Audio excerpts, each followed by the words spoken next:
This is Gabriela on the scene today with Talk Network Radio. We have a real treat for you just around the corner, and that is Empowered Living with Jeff Byrd. Jeff is the owner of Jeffrey Byrd Coaching, and he will be coming to you weekly to teach you more about empowered living. Hello and welcome. I'm Jeff Byrd with Jeffrey Byrd Coaching, and this is Empowered Living.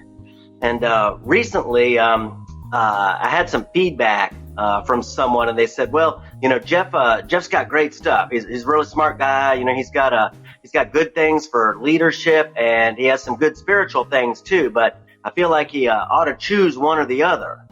And I thought to myself, that's intriguing, since the better we understand who we are in our spirit part, that's part of us. We're spirit, mind, soul, and body. We're four parts. So the better we enhance any of those, the better we are as a whole person, and the better we're going to be as business people and leaders. So I thought what I would do, the idea came to my mind to take the Beatitudes. For those of you who don't know, that's a famous passage in the book of Matthew in the Bible, from Jesus' what they call the Sermon on the Mount. It's just some teachings he gave on a mount. Now they call it the Sermon on the Mount. But he gave these Beatitudes, and he said, "Blessed are such and such, for they will be such and such." Okay, so we started last time with "Blessed are the peacemakers, for they will be called sons of God." And we looked at how if you're leading a team and you've got peacemakers on your team, when you come to crisis, when you come to conflict, when you come to those things, and you have those people bringing that bucket of water instead of that bucket of gasoline to put on that fire, they're going to calm that situation right down, de-escalate it, make peace, do the right thing, lose themselves, and connect with the other people and get good results. And in your perspective, you're going to be like, wow, they are children of God. So that's no wonder Jesus said, "Blessed are the peacemakers, for they will be called sons and daughters of God." So that was last time. So this time, the next one I want to take on is the verse that he said, which is, "Blessed are the meek, for they shall inherit the earth." Okay, that sounds like a great thing to say in a church setting or something like that, but what on earth does that have to do in our practical lives, especially our business leadership lives? Well, I'm glad you asked that, because I've got a few thoughts on that I would love to share with you. So first of all, I guess it's been about a year or so ago, I had posted something on social media on meekness, and a very good friend of mine wrote me back, and she said, "I hate that word." And now I know her she's this very strong woman, gets things done, very active in lots of things. I said, "Well, I know why you hate that word." I said, "You hate that word because you're associating meekness with weakness. And that's why you hate it, because you want to be anything but weak. So therefore you hate the word meek." I said, "But thankfully, that's not what the word meek means. Meekness does not mean weakness. Far, far, far from it."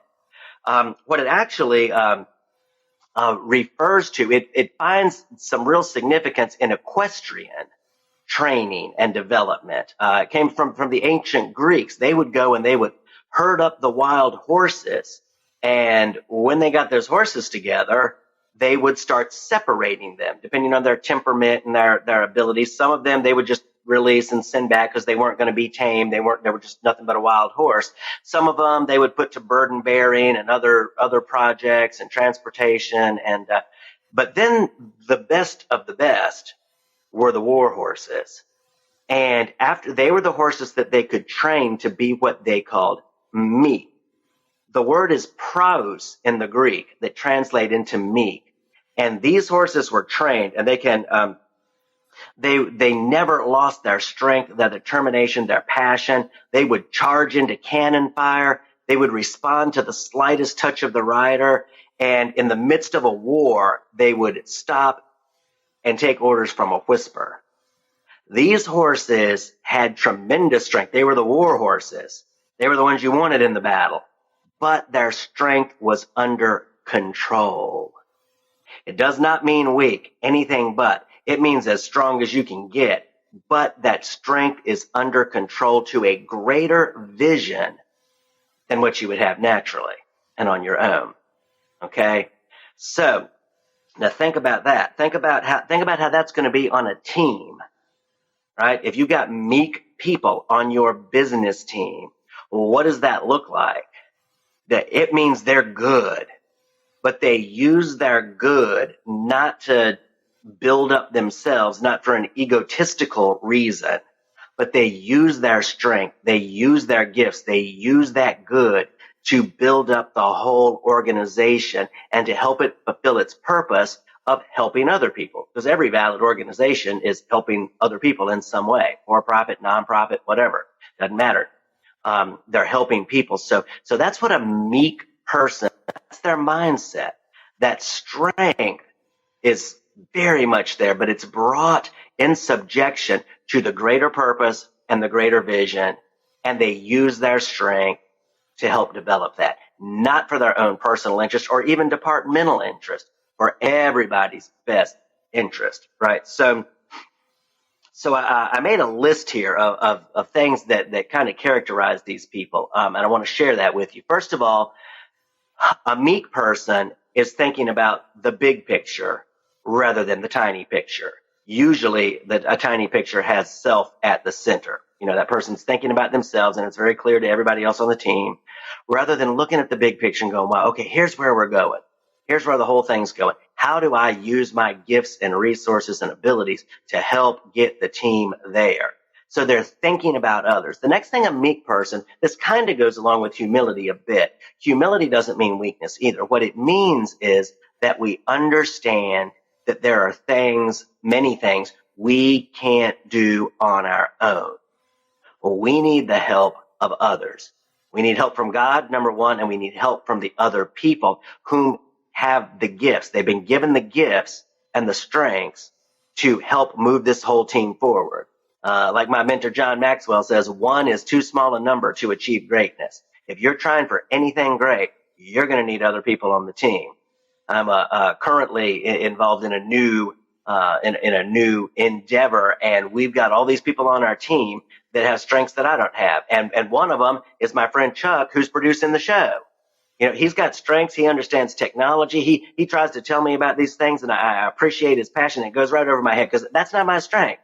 You know, one time we did an interview with Lauren Hope, who had worked at for a television network, and she understood exactly what he was talking about. It was great. They had a great conversation. But so we need people who are gifted and great in those areas that we aren't to help move the whole thing forward. And when everybody's operating in their strength zone, but with a common vision, boy, that's great. So that's meekness. They know that they can't do everything on their own, and they appreciate and celebrate the gifts of the other people on the team to make things happen. Okay. The next thing they do, what about when you have an abusive customer, right? Anybody ever had those? Yeah. Hello, boy. That's a lot of fun, huh? The guys just, brought all their 40 years of issues, compressed them all and directed them at you. That one thing that went wrong, that didn't go right, they brought their whole life's disappointment to you, right? And laid it at your feet. That's the way it seems. And maybe sometimes that's the way it is. But with an abusive customer, they can bring peace to that situation because they're not focused on them or how they're being treated.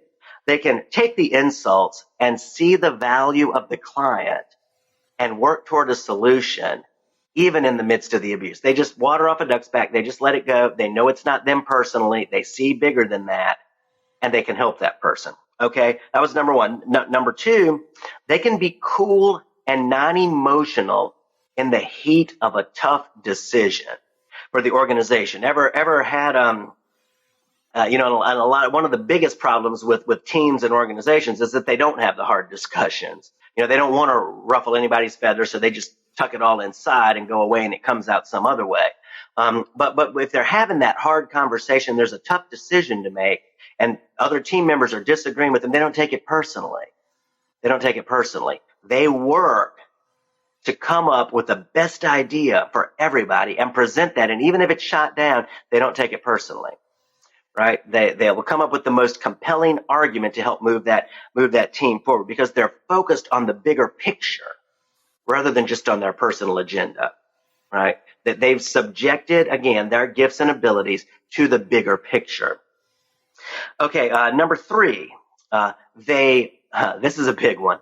They praise the efforts and successes of others, even when theirs may be overlooked. Whew, that's a tough one, right?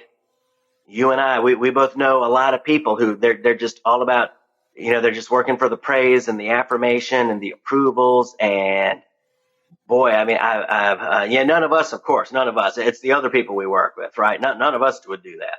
But, I know some people, and I've been there myself, and, you do something, and especially if you're doing it for a long time and you're really doing some good that other people don't understand. And it can take a long time sometimes for people to really get it and to thank you, to appreciate you for that. But, boy, I know some people, got some very good friends where, their contribution's been overlooked, not recognized, not rewarded, and boy, just shot down in flames. I mean, they just crashed and burned. And meek means, hey, I'm going to keep doing the right thing. I'm going to keep doing the bigger thing. Doesn't matter how people respond. If they respond great, that's wonderful. Love it. Everybody's happy. If they respond poorly or not at all, I'm going to keep doing the right thing because I know that I've got a greater reward coming down the pipe.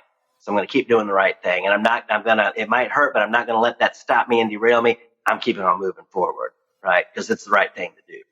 Okay. Number 4, they are faithful and they fulfill and exceed expectations on any given task, right? Because they're not distracted by those other needs, by the praise, the appreciation, the criticism. They're not distracted by those things. They're on the task. They're focused on doing the best on the task they've been given to do. And so they just get it. They knock it out of the park. They just keep moving forward, and they're always going to be working on it. Even when everybody else is punched out and gone home, they might still be, because they're passionate about it, they might still be working on that thing to make it the best it can be. Okay. Number 5, I already mentioned they see the big picture and the larger purpose of the why. They understand not what we have to do. Why are we doing this? So when times get tough, they're able to build up their teammates, right? Because they're not looking at how it's affecting them personally. They're looking at the reason why they're doing it. One of my favorite verses in scripture, is about Jesus. And it said, for the joy set before him, he endured the cross. Wow. Now, none of us know what that's like. And I pray to God we never will. But that's something powerful. He went to the cross because he was looking not at the immediate circumstances of how he was being affected, which was beyond any reckoning on our part. But he was looking at the joy set before him. What was the joy? The joy was lifting all of us up, bringing us back home, reconciling us to this bountiful, beautiful, amazing kingdom that's beyond our human reasoning and that we don't have to depend on our human reasoning to figure out. It's something that God wants to give. But he was looking, he endured the severe difficulty because he was focused on what's ahead. And that principle, it has all kinds of spiritual applications for us, but that principle also applies very, very practically. A lot of people endure a lot of hardships. Look at Nelson Mandela, look at Abraham Lincoln, look at Malala Yousafzai, look at Corrie ten Boom. If you know her, these are all people who have, Mahatma Gandhi, who have endured lots of difficulty because they were focused forward. And they built up so many other people and got those others focused on the big picture vision. Okay. Number 6, they are great leaders. They're great leaders because they're committed to the bigger purpose. They model the strength of purpose, character, and dedication to the rest of the team. Right? I mean, who would you promote? Somebody that was dedicated to themselves or somebody that was dedicated to the team? Right? Who's up for promotion? Who's getting your stamp of approval there? And if you're working for somebody else, ask the same question. Hey, you want that promotion? I knew a guy one time, I worked with him, and he was a shift manager, and he told the assistant manager, he said, yeah, once I want to be an assistant manager. Once I get that position, I'll do this extra work. She said, sorry, buddy, that's not the way it works. You demonstrate your commitment to the team, and you do